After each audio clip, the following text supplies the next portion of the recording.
good morning, afternoon, or evening, and welcome to the Bloody Disgusting Network. The following show is just horrifying. Beware.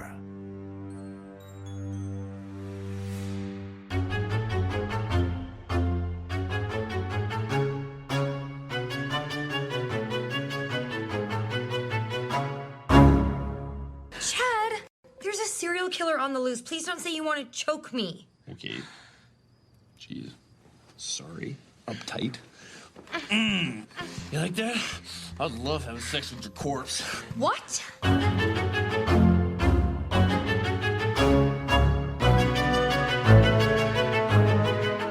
And welcome back to Porno Queers. It's our weird side project where we talk about porno parodies. And I'm Joe. And I'm Trace. And Joe, did you jack off when you watched this? Not this time. Oh my God. But many other times. I jacked off twice when I watched. It was 2 hours long. What am I supposed to do? You're supposed to watch it. This is cinema. Cinema. So, it was so funny. So, I mean, look, everyone, welcome to Porno Queers. We are discussing Wash Westmoreland's The Ring parody, The Hole. Mm-hmm. From the year of our Lord 2003, which means they got this bitch out a year after The Ring came out. Oh my God, it looks like it's from the mid-90s. Oh, I mean, this time is nebulous. It could be the 90s, it could be the 2000s, it could be... Well, not the 80s, because the fashion is atrociously 2000s, but... I should have known better, but I guess I've never really watched a full-blown, like, with a plot, gay porn parody, period, because as we discussed in our Cream For Me episode, these are more for novelty purposes than they are for, like, actual pleasure, but I was thinking, okay, cool, we got, like, a 30, 45-minute quote-unquote movie ahead of me. No. It's an hour and 50 minutes long. Bitch, I sent you this weeks ago. You should have looked at that runtime. I did not look at the runtime. And so while I put this on at 9 o'clock last night, I was like, oh, I guess I'm going to be here for a while. Yeah. I mean, it's better than me, who waited until today, the day of our recording, because I had a bunch of other shit to do and just didn't get to it in time. And then opened it up on my lunch break as my husband is like, what are you watching? It's the middle of the day. Put the dicks away. Well, you just said you weren't jacking off, so your dick was clearly away. I meant, the dicks. Oh, the movie dicks. Okay, well, I will tell you this, though. I really enjoyed this, not purely from like a horny perspective, but as a piece of art. Much more is accomplished here than was accomplished in Cream For Me, which, as we said back then, was more of a string of sex scenes very loosely connected by a quote-unquote narrative. Right. This film has a plot, and although I would argue it really forgets about it by the final by the climax, because I still don't know what this video does. Or I know what it does. I don't know why we don't learn more about these people. Oh, sure. Yeah. By the time you get to the orgy, I think you're just meant to be dazzled by the, just the buffet of men who are on screen. And it's like, oh, you were still here for the plot? No, that's over. Here, we'll give you the cutesy love final story bit, and we'll be done with it then. Oh my God. Okay, I won't even go to square one yet, but once that is the flimsiest excuse for an ending I've ever seen in my entire life, porn or otherwise. Yeah, so, Trace, why don't we break this award-winning film down? Because, in case you didn't know, The Hole was actually released as a softcore standalone, so there is a version of this that I checked. It is sadly no longer available, but you could buy this on things like Amazon as a legitimate movie, and they just cut out everything but the kissing. Sorry, They cut out all the sex but the kissing, so you could get the full feature. And then it would just be it would do a fade to black, like a softcore kind of deal. But also this actual porno with the sex scenes intact did win at the 2004 Grabby Awards, as well as the 2004 Gay VN Video Awards. So cinema indeed. Well, I mean, yeah, this is really hard to find. Although if you are a frequent visitor of X Hamster, you can find this broken up into clips for you. My God, we don't condone torrenting and pirating. I agree. It's hard to find. But I'm just saying, if you are one of those people that does condone those things, they're there. But Okay, so this is a full-on parody. Because again, with Cream for me, we just had a guy in a Scream costume. Like, there wasn't really much there. This takes its job, well, I was going to say seriously, but like it doesn't. But it's very wink-wink about it. Oh, for sure. Yeah. This to me feels like a hallmark of what we used to do. And I think the big difference is that this is when we were still releasing pornography on primarily like VHS and DVD. So this is before streaming sites and gay porn sites all went more or less online. And the assumption was, oh, it's so readily available now, we'll just give people scenes. So when you get a scene from Falcon now, it's one scene, kind of like what we saw in Cream for Me, and then they might do a package of it and release it as a standalone film later. Here, it's the reverse. We do a full movie, and it's just got several different scenes with a bunch of different actors. But a lot of films would do this kind of, oh, we're doing a full-on narrative where we've got a bracketing device. You know, a lot of the time, it was very silly stuff. Like the most narrative driven ones would be a private investigator or pizza delivery boy. And you would follow this person, but you wouldn't actually get to see the person who's telling you the story until the final instance. Yes. And in that way, we're kind of doing this model, right? Where we literally have Benny, the Swedish news reporter. Oh, I'm sorry. Is he German? Is he Norwegian? Norwegian. I love that the movie makes fun of that. It's funny. Okay, but why do we? Is it just because he's supposed to be like, we don't know what he is, like, so everyone's gonna ask him, like, or was that a reference to something? I definitely take it as, okay, we've got a foreign actor who has a noticeable accent. So, you know, the main character is played by Tag Eriksson, and he is actually Swedish. So that's not a plot mechanism. That's like where the actor's actually from. And yes, folks, we will acknowledge he goes on to become a reality TV star. So you can watch him not fuck people, but sell them high-priced houses. So, yay him. Wait. He made a career post-porn. Who is he? He's like a celebrity realtor. Oh, no idea. Had no fucking clue. Oh, yeah. Dude, you gotta do your research on these. Come on. I'm sorry. I was stuck on Trent Atkins being the Anthony Starr lookalike / oh my god. Wait. Because I sent a video of this guy to someone, and he was like, oh yeah, he looks like that guy mixed with a blonde Adam Devine. Wow. Not incorrect, but wow. Yeah. I mean, as soon as you were like, oh, it looks like Anthony Starr, folks, that's the lead actor from The Boys. And I was just like, oh shit. Hero-gasm could easily be a porn parody that we get in the future. Oh my god, really? But okay, so I'm glad that you mentioned though earlier how like this is different, because I said on our last Porno Queers that I personally in my porn I do go for the story, so I don't like to watch just scenes. No, me neither. And it was watching this where I was like, oh, you were like, oh wait, I don't want this much. No. Hey, so when I first discovered gay porn, it was in my uncle who was gay. He had like a porno stash in his room, you know, but it was all this era of porn. So the first porn that I remember watching was something like this. So I think maybe that's why I go for more narratives in my porn. Right. There's also something a bit different about the sex in these pornos. Like, they're almost more tender than what I feel like I see nowadays. I can definitely see that. I mean, I think by the time we get to the gangbang, it's a little bit more conventional because we got more hands and dicks and mouths and stuff to work with. But you're not wrong. I think part of this is that the film is also trying to walk a very fine line about romanticizing queerness, but also being gently afraid of it. And folks, it wouldn't be Porno Queers if I didn't have an academic reference for you. Sure. So I'm going to bring in Jeffrey Escoffier, whose book, Scripting the Sex Fantasy Narrative and Sexual Scripts in Pornographic Films, likens this movie, The Whole. So he says, the death in 7 days premise of the original is transformed into Gay in 7 days, a transformation that allows The Whole to function at one level as a comedic coming out story and at another as a horror movie for those straight homophobic viewers who believe that merely seeing a gay porn movie will help make them gay. I thought that was a really interesting thing because, I mean, I'm thinking, well, if you were straight, why would you be watching this gay porn parody? But, you know, never say never.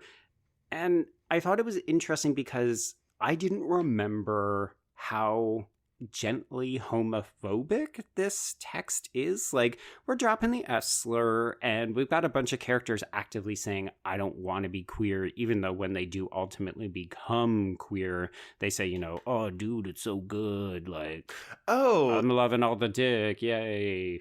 I guess for me, yes, given the time period it came out, it could come across as homophobic. For me, I was like, yeah, poke fun of all these people. Because we're poking fun of these straight bros, but also queer culture. I mean... Yes, we're having it both ways. Yes. But see, I enjoyed that aspect of it. Like, I mean, look, it's stupid shit. Like, oh my God, now I'm going to have to start wearing Lycra during the daytime. Ugh. Right? Judy Garland references, Barbara Streisand shit. Like, it's low-hanging fruit, but the movie... I mean, look, it's made by a bunch of gay people. Oh, sure. Yeah, I just think it's an interesting paradox, right? Like, because this is so obviously made for gay men to, as you yourself admitted, jack off to. Yeah.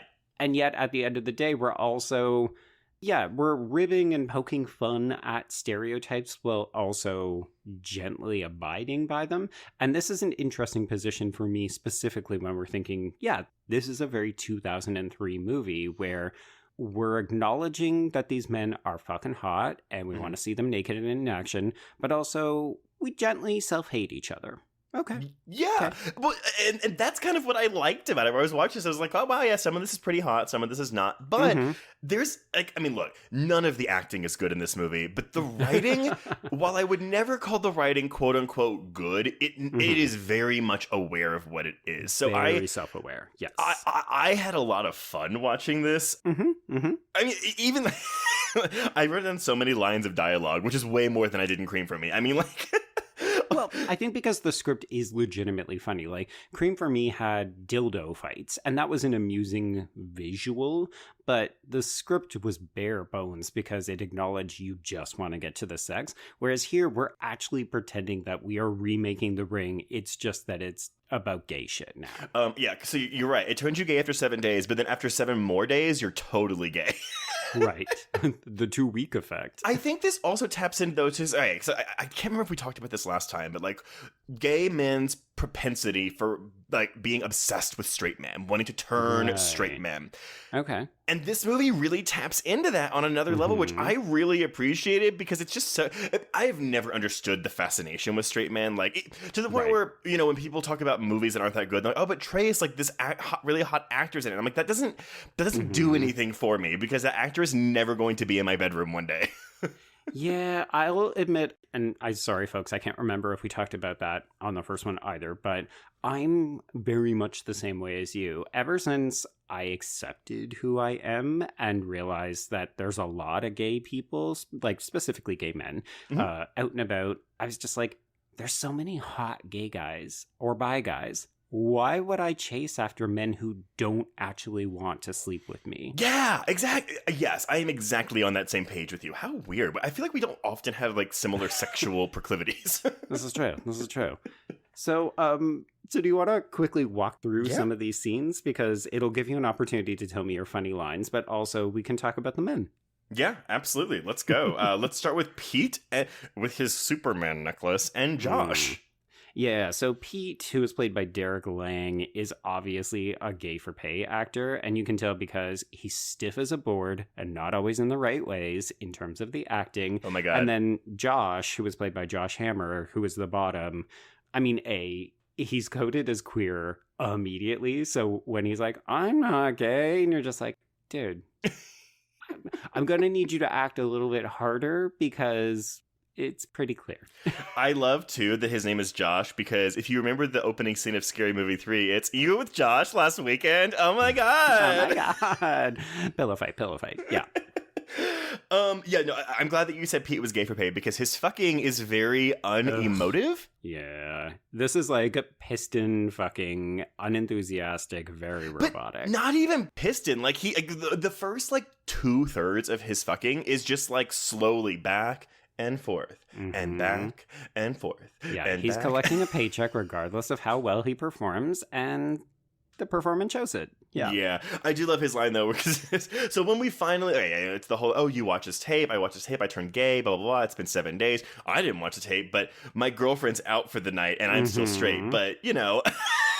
Yeah, that to me is also very 2003, 2004, because I was like, or you could just be like, I'm bi and my girlfriend is out for the night, because otherwise, why is he engaging in this? It's fine that his friend is gay now and wants to have sex, but like, I don't know. I was just like, dudes, bi is right there. Just make this character bi. And it's funny because when we get to Benny's journey, his arc, on day 4, I would call day 4 bisexual territory, which if you really want to read into that, that's a little problematic because then we are literally doing, bisexuality is a stepping stone to gay. But that being said, I appreciated that we did get a little bit of bisexual sex. Well, not really sex, but we had a woman in here.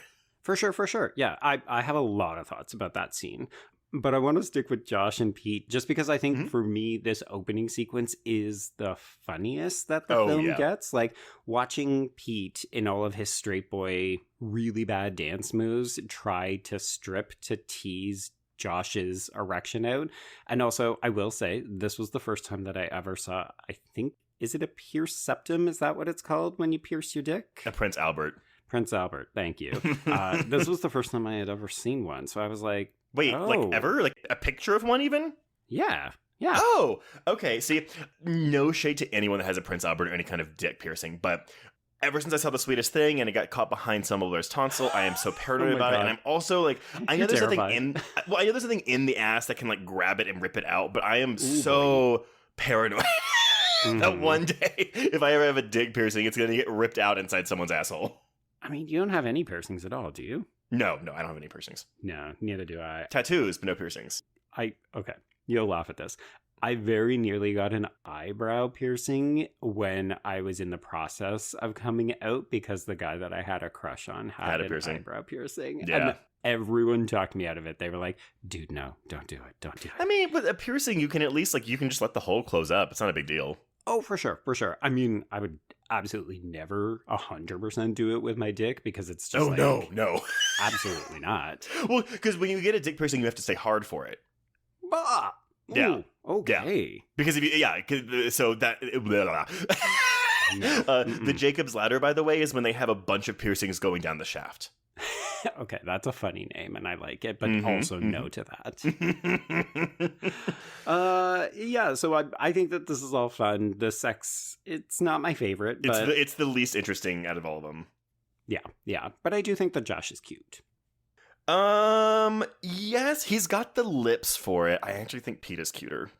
Okay. Tell me again how you don't like straight guys, but like blonde, like spiky hair. Oh my god, so 2000s. So after there, also mid-sex, we have Pete going to Josh. I think you're gay, dude, as he's like inside of him.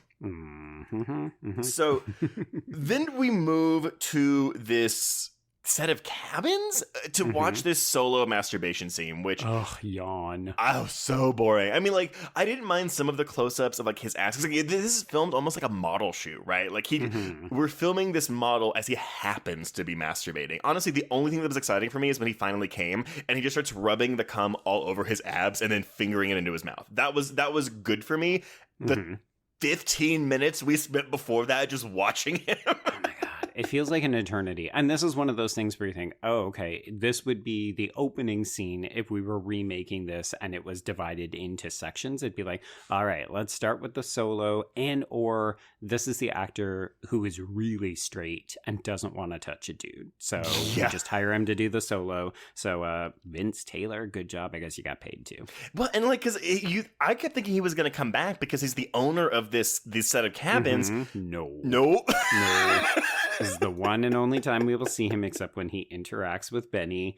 Also, I love the idea of a Swedish guy named Benny. Apologies to any Swedish listeners we have if that is a common name, but it just strikes me as a so non-Swedish name. See, every time I hear Benny, I think about Kevin J. O'Connor and the Mummy.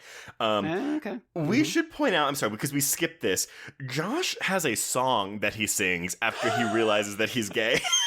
Yes, his fashion immediately changes. All of a sudden, he only wants to shop at gay establishments. This, to me, again, very stupid, very stereotypical, but it's also very fun. Yeah, so he's sitting on the couch, he's playing the guitar, and I just wrote down some of the lyrics because I couldn't write them all down at once, but he goes, I should have known something was up the day I trimmed my pubic hair, the day I started lifting weights. My friends were watching Super Bowl when I was watching Queer as Folk. Don't ask, don't tell, I'm gay.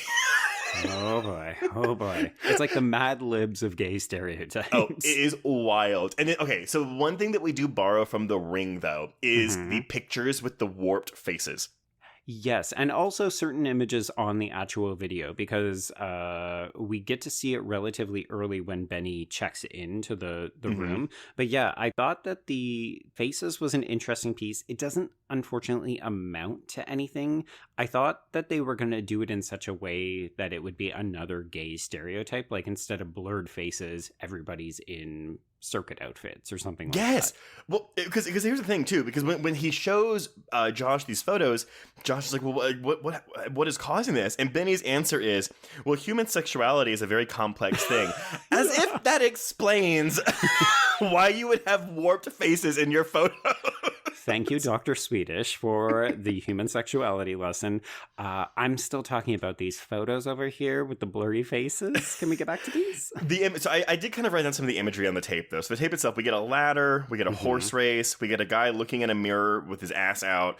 Cowboys and dead dogs. Cowboys and dead dogs. I wrote penthouse window, which we will learn later is a dome window in New Mexico. Yeah, don't know why, but sure. Yeah, we get a bug, we get, dogs in the grass, we get the number 1 in a square, and then we get, the titular hole, which is just the ring. Like, that's what it is. Yeah. Oh, I will say, I appreciate how many times we zoom into someone's butthole only to fade into the titular hole from the video. Oh, sure, baby. You got to work that title. Cream for me is slightly witty and a little bit amusing, but to me the whole is like, we understand what the ring can signify in a gay terminology perspective. And lest we forget, we do keep the phone calls because some creep calls these guys and just goes, in 7 days you will be gay. Yeah, I'm just like, why not use the apostrophe? It's right there. Just say you'll be gay. It's so formal. Why is this man so formal when he's threatening them with queerness? Again, Scary Movie 3. Who's gay? So then we start getting your favorite thing, which are title cards depicting the day number we're on. Although I will say, we do straight up skip day 3. Correct. Yes, we do. Yeah. So day 1, we go to visit Eric and Tom. They are the 2 other people who were with Josh at the cabin. So Eric is played by very famous porn star Jason Adonis, also gay for pay, as well as Tom, who is played by Sam Tyson. Don't know about his identification. Jason Adonis, I will tell you this right now, Bobo Chris Klein. Yeah. It's the I hair. don't know. My ex was like obsessed with Jason Adonis, and I never understood the appeal.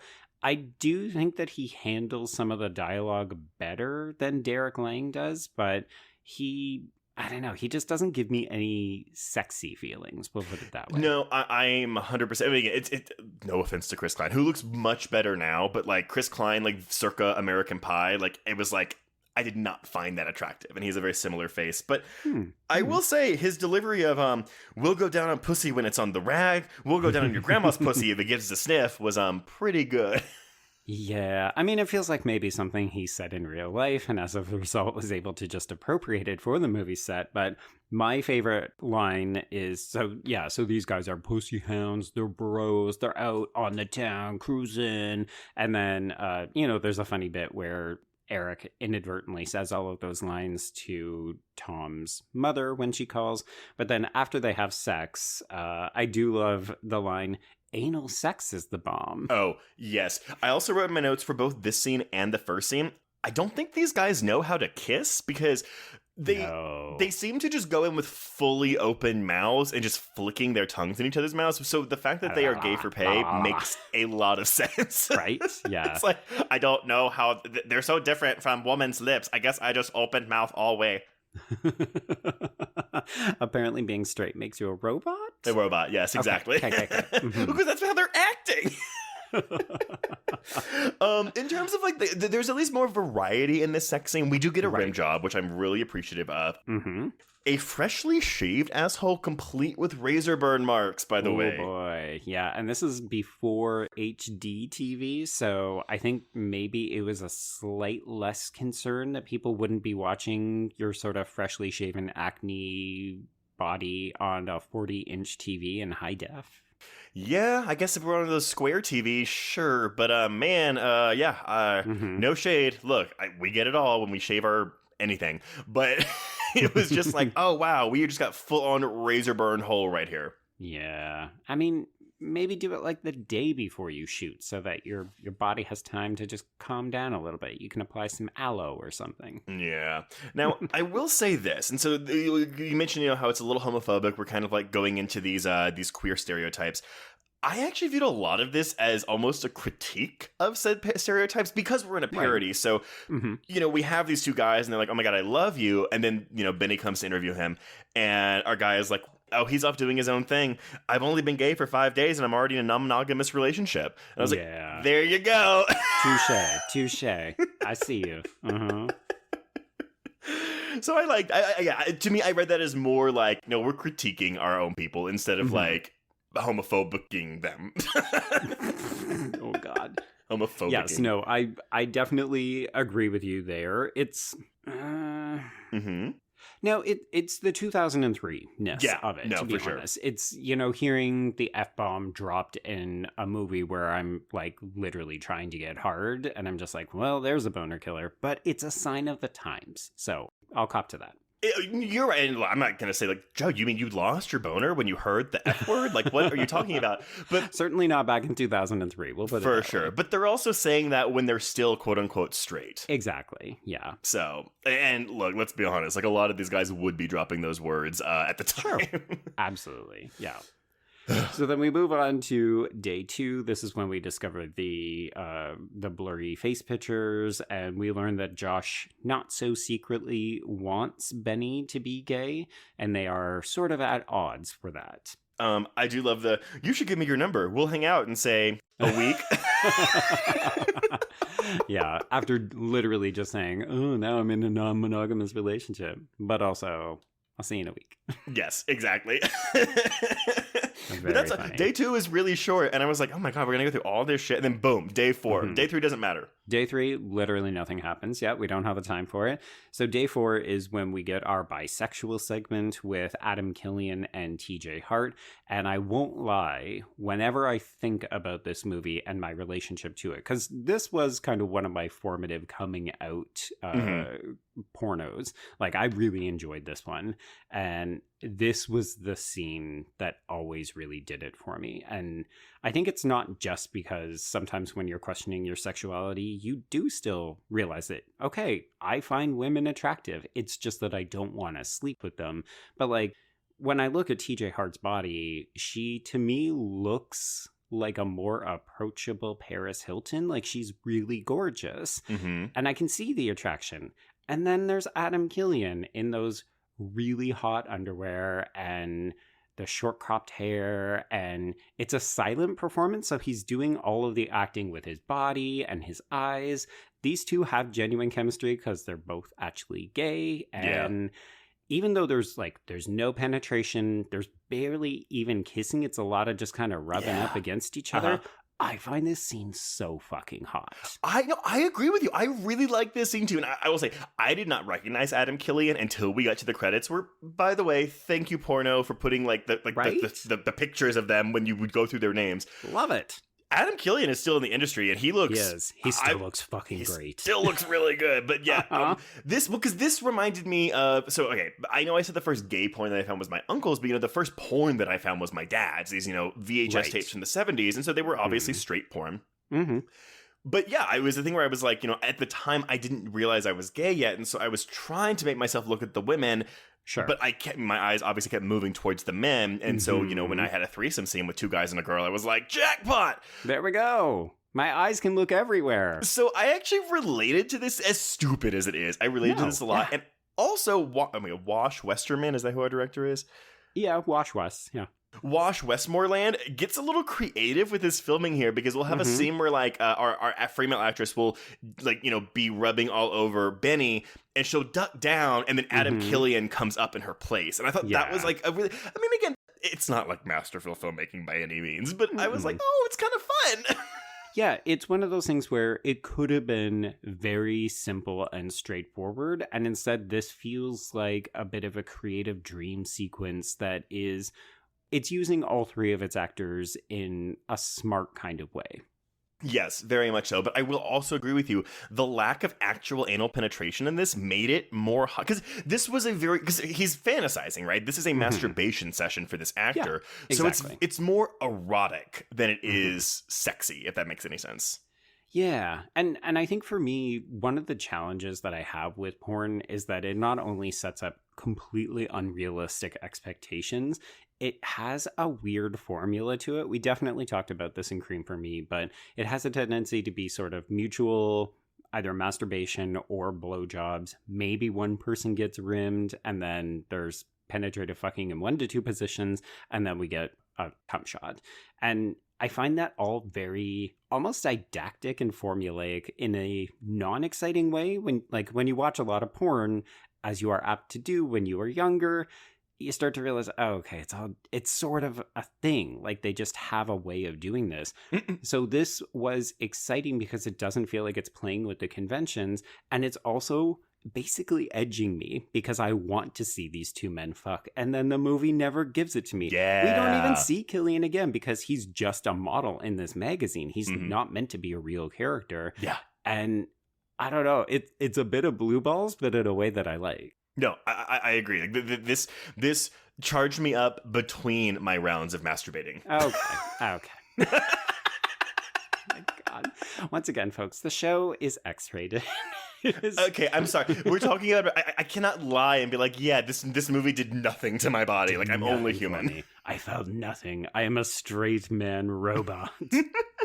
But okay, so this is also when we tie into, again, the ring again. So instead of a lighthouse, we are getting this dome that is in New Mexico. So we gotta go. I looked it up. It does exist, by the way. It does, yeah. I don't know if they actually filmed there or if they just kind of recreated it a little bit, because this definitely, the inside of it, when you see it, looks like a soundstage. So they may have done some exterior shots, but yeah, so we go to this dome. We learn this is kind of the origin of the tape. It was created by a dude named Malachi Stone, who was apparently a dirty corrupter of men who died in a fire mysteriously.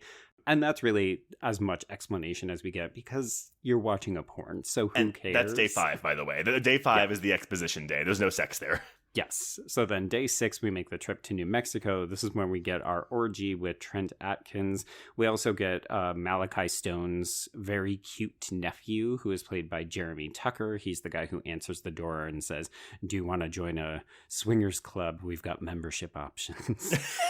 So this scene, I love. Okay, so first of all, because we have Benny and Josh, and they go and they look through the window of this dome, and they're watching this orgy happen. And we keep cutting back to them watching this, and I'm like, why don't I just fucking go in there and just fuck these people? Like, I don't understand why. Like, they're not touching each other as they're watching this. They're not touching themselves. They're just watching. They're just. Oh, cool. It's like, hey, we're just watching a dirty movie, only it's right in front of us. So we haven't mentioned the music in the whole. And the music is pretty much what you would expect from a 2003 gay porn parody. However, and then we get this. It outdoes itself in this scene, which it's basically like African tribal drums during what is meant to be like a ritualistic sex show.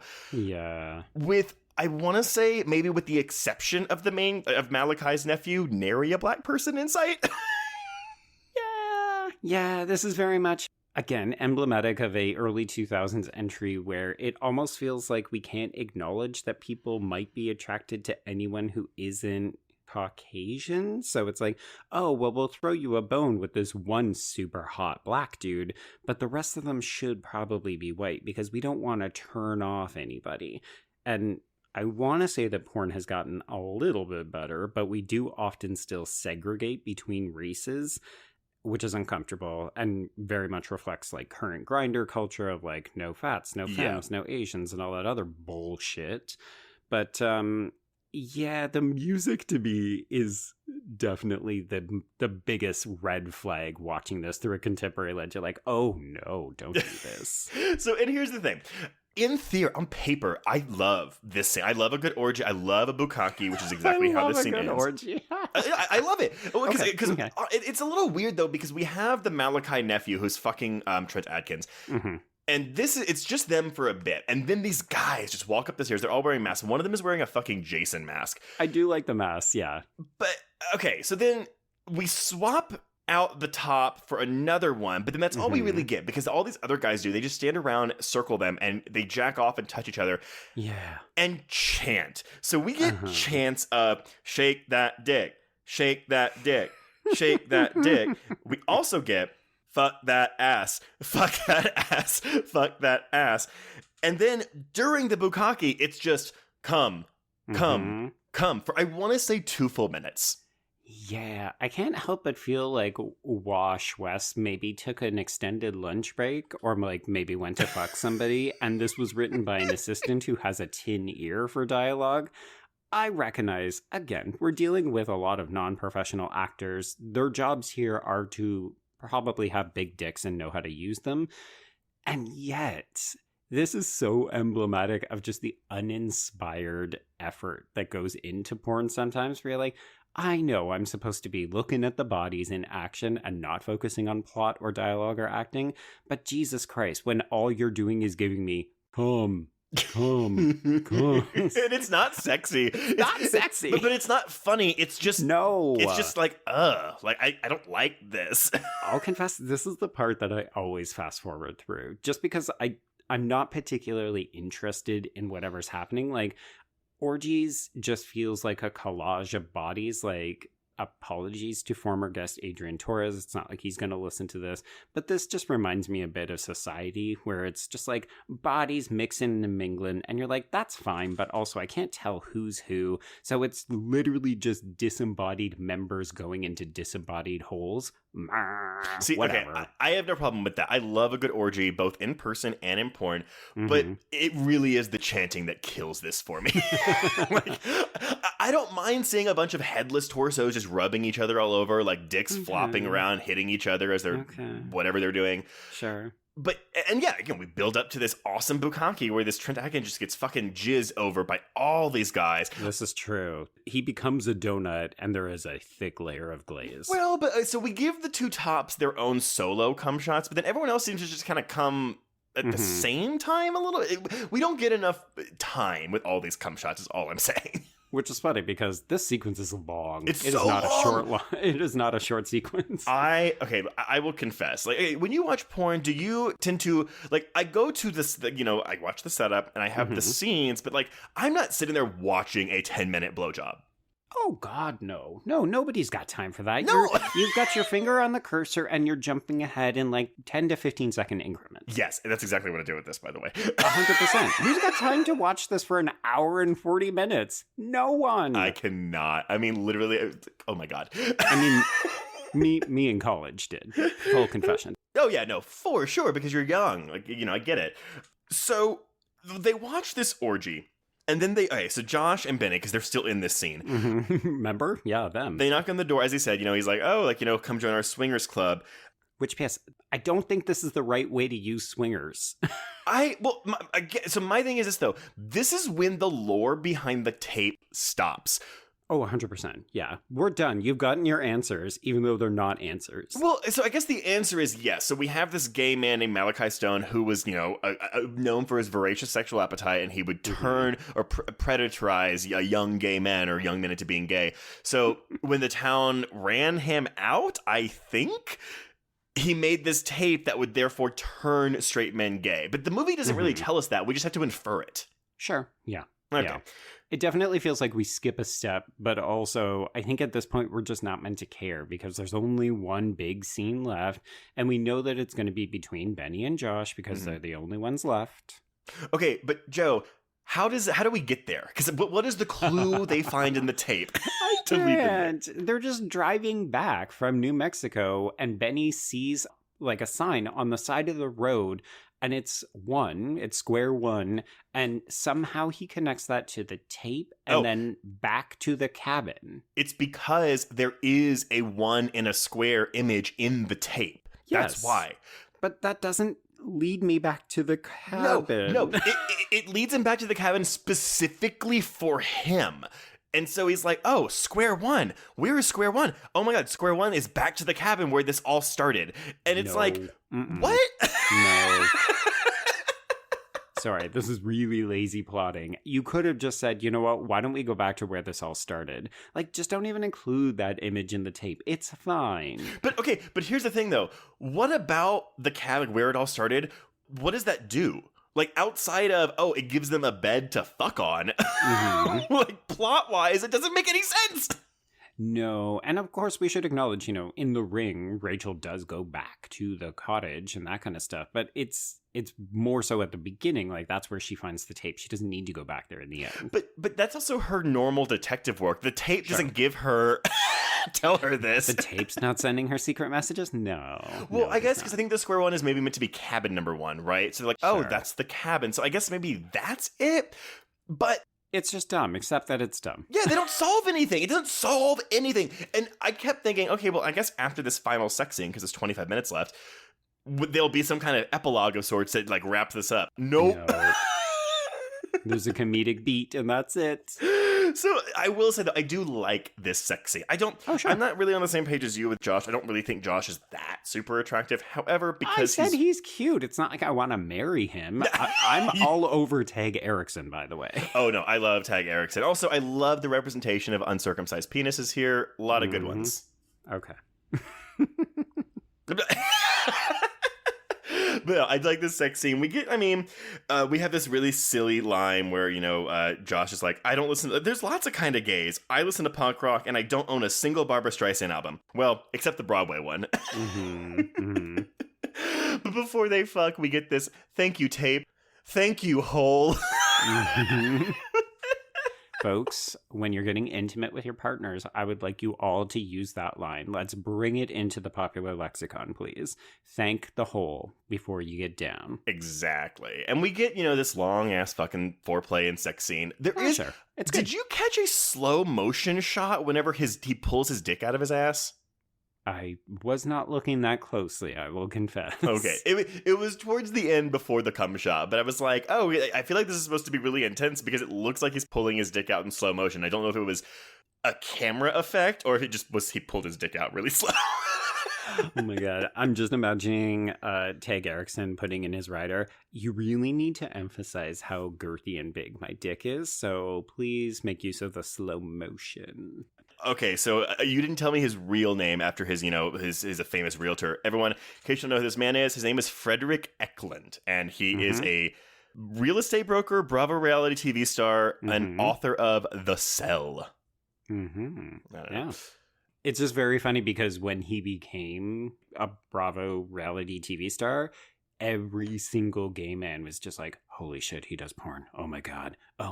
He does porn and he's on my TV as a regular person now. What? Well, I just went to his Instagram and he's got a nice husband and he's got 2 kids. Oh, super cute. He's lovely too, from all accounts. And he is still very attractive. Still looking good. He's got that distinctly shaped head.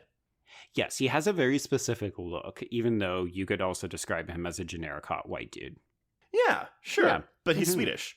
Yes, that's what makes it different. He's got that girl with the dragon tattoo vibe to him. Yes. So anyway, as you said, the movie ends with a joke. So they just finished fucking, they're all good, and then the phone calls and the guy goes, "You're gay." And he goes, "I already know that." Click. It's funny. It's silly. I love this movie. It's so dumb. But yeah, I mean, to me, it's very representative of a certain kind of porno and obviously porno parody. But I don't know, there's just something cheesy and goofy about it in a way that makes me feel nostalgic because they just don't make them like this anymore. Oh yeah, no, fully agree. I actually almost longed for the days of this type of porno when I was watching all 2 hours of this movie. Yes, you will never get that time back, but you're welcome. No, but I'll always have my memories of the hole. There you go. Thank you, hole. All right, everyone. Well, let us know what you thought of the whole. I think, did we do Cream for Me this year? That was this year, right? I think so. What is time? I've forgotten. Well, so maybe this is a biannual type thing. So, if you have any other gay porn horror parodies you want us to cover, send them and we'll put them in the, well, for lack of a better term, spank bank. Gross. But Yeah, and just because I remember we did get some recommendations from the last round, we do still have those, so thank you for sending those in. If you have new suggestions, do let us know. And we also got claims that we were very vanilla and basic, and folks wanted us to sort of broaden our oeuvre. We're not going to dip into just conventional porn because the whole enterprise is we're trying to align this with some fun anniversaries. So, of course, we're doing this because we're also covering The Ring on Patreon this month. So come and celebrate that with us. But yeah, we're not just going to randomly start covering porn because that's not really what we do. You say vanilla like it's a bad thing. I am proud to be vanilla. I'm sorry. It's fine. I'm just saying. I mean, I don't know how dirty people want us to get, but we're trying to keep it within a certain lane. Maybe there will be opportunities to broaden that beyond vanilla. We'll see. I don't know. Look, vanilla is different for everybody because I can guarantee that some things that we like, people do not consider vanilla. They're maybe even more vanilla than us, which is not a bad thing. So true. Yes, anyway, to each their own, all with the sexual proclivities, everybody's welcome. Absolutely. But until our next episode, whatever that's going to be, we can cross out the whole. Indeed. And cross out porno queers.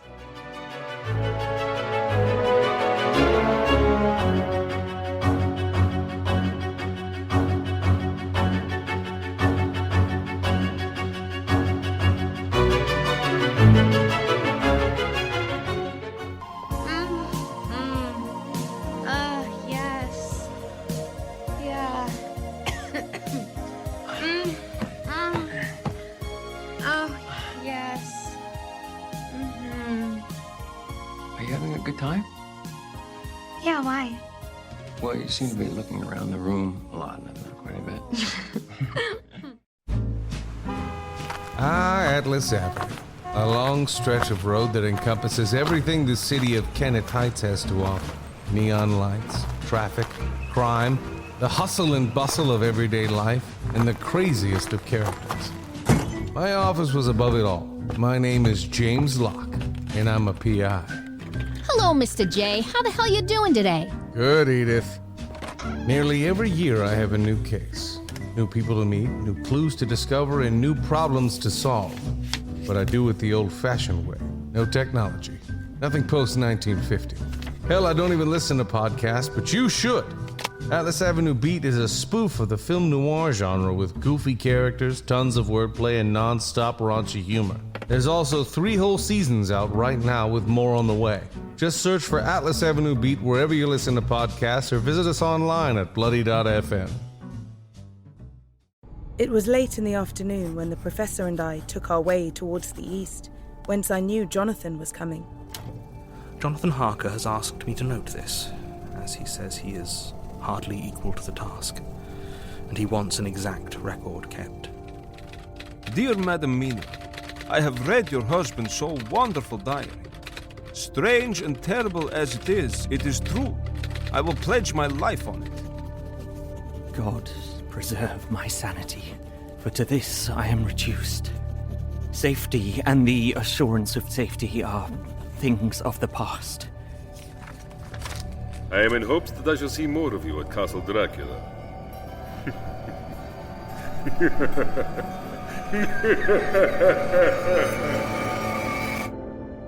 Listen to Regarding Dracula wherever you listen to podcasts, or find us online at bloody.fm.